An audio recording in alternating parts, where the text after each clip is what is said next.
welcome back to my YouTube channel Blush with Arya.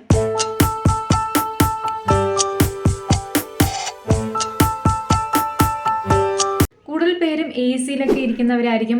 കൂടുതൽ അവേഴ്സും A സിയിലായിരിക്കും spend ചെയ്യുന്നുണ്ടാവുക അവർ കൂടുതൽ ടൈമും. കാരണം ചൂട് അത്രയധികം ചൂടാണ്. അപ്പോൾ എയർ കണ്ടീഷനിൽ ഇരിക്കുന്ന സമയത്ത് നമ്മുടെ സ്കിൻ കെയർ എങ്ങനെ ചെയ്യണം, അതുപോലെ തന്നെ സ്കിന്നിൽ നമ്മൾ ശ്രദ്ധിക്കേണ്ട കാര്യങ്ങൾ എന്തൊക്കെയാണ്, നമ്മൾ ഉള്ളിലേക്ക് കഴിക്കേണ്ടത് എന്തൊക്കെയാണ് എന്നൊക്കെ പറഞ്ഞു തരാനുള്ള ഒരു വീഡിയോ ഉണ്ട്. അപ്പോൾ നമ്മൾ എയർ കണ്ടീഷനിൽ ഇരിക്കുന്ന സമയത്ത് നമുക്ക് ഭയങ്കരമായിട്ട് നമ്മുടെ ബോഡി ആയാലും ഫേസ് ആയാലും ലിപ്പായാലും ഭയങ്കരമായിട്ട് ഡ്രൈ ആവണ പോലെ ഫീൽ ചെയ്തിട്ടുണ്ടാകും. ചാപ്റ്റർ ലിപ്സ് ഒക്കെ വരാനുള്ള ചാൻസ് വളരെയധികം കൂടുതലാണ്. പിന്നെ ഫ്ലേക്കി സ്കിൻ ആവാനുള്ള ചാൻസ് വളരെയധികം കൂടുതലാണ്. നമ്മുടെ ഡീഹൈഡ്രേഷന് തന്നെ വളരെയധികം ചാൻസസ് കൂടുതലാണ്.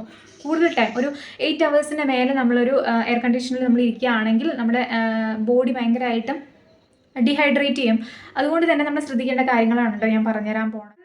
നമ്മൾ മെയിനായിട്ട് ശ്രദ്ധിക്കേണ്ട കാര്യങ്ങൾ എന്താണ്, ഫേസിനാണെങ്കിൽ നമ്മൾ നല്ലൊരു മോയ്സ്ചറൈസർ യൂസ് ചെയ്യുക. അതും ലൈറ്റ് കൺസിസ്റ്റൻസിയിൽ വരുന്ന മോയ്സ്ചറൈസർ യൂസ് ചെയ്യുന്നതായിരിക്കും നല്ല. ലൈറ്റ് ആയിട്ടുള്ള മോയ്സ്ചറൈസർ മസ്റ്റായിട്ട് യൂസ് ചെയ്യുക. അതുപോലെ തന്നെ ഒരു ലിപ് ബാം നമ്മൾ മസ്റ്റായിട്ട് യൂസ് ചെയ്യണം. ഒരു 8 hours മേലെയൊക്കെ നമ്മൾ എ സിയിൽ സ്പെൻഡ് ചെയ്യുകയാണെങ്കിൽ. പിന്നെ അതുപോലെ തന്നെ നന്നായിട്ട് വെള്ളം കുടിക്കണം. നമ്മൾ സാധാരണ ഒരു ദിവസം 2 ലിറ്ററൊക്കെ കുടിച്ചാൽ മതിയെങ്കിലും നമ്മൾ എ സിയിലാണ് കൂടുതൽ ടൈം സ്പെൻഡ് ചെയ്യുന്നതെങ്കിൽ നമ്മളൊരു 3 ലിറ്ററെങ്കിലും വാട്ടർ നമ്മൾ കുടിക്കണം. അതുപോലെ തന്നെ നമ്മൾ നന്നായിട്ട് ഫ്രൂട്ട്സ് വെജിറ്റബിൾസ് ഒക്കെ നന്നായിട്ട് കഴിക്കാനായിട്ട് ശ്രദ്ധിക്കുക. പിന്നെ മെയിനായിട്ടും നമുക്ക് ഫേസിലും ലിപ്പിലും മാത്രമല്ല, നമുക്ക് എൽബോയിലും നമ്മുടെ ഹാൻഡിലൊക്കെ ഇതുപോലത്തെ ഡ്രൈനെസ് ഫീൽ ചെയ്യുന്നുണ്ട്. പിന്നെ ഫീറ്റിലൊക്കെ നമുക്ക് നന്നായിട്ട് ഡ്രൈനെസ് ഫീൽ ചെയ്യും. അപ്പോൾ അതുപോലെ ഡ്രൈനെസ് ഒക്കെ തടയാൻ വേണ്ടി നന്നായിട്ട് ഒരു നല്ലൊരു മോയ്സ്ചറൈസർ ബോഡി മോയ്സ്ചറൈസർ യൂസ് ചെയ്യുക, അപ്ലൈ ചെയ്യുക കേട്ടോ. പിന്നെ നമ്മൾ മെയിനായിട്ട് ശ്രദ്ധിക്കുന്നത്, നിങ്ങൾ ജ്യൂസൊക്കെ ഇടയിലൊക്കെ കുടിക്കുന്നത് നല്ലതാണ്. പിന്നെ നന്നായിട്ട് വെള്ളം കുടിക്കണം എന്ന് പറഞ്ഞു.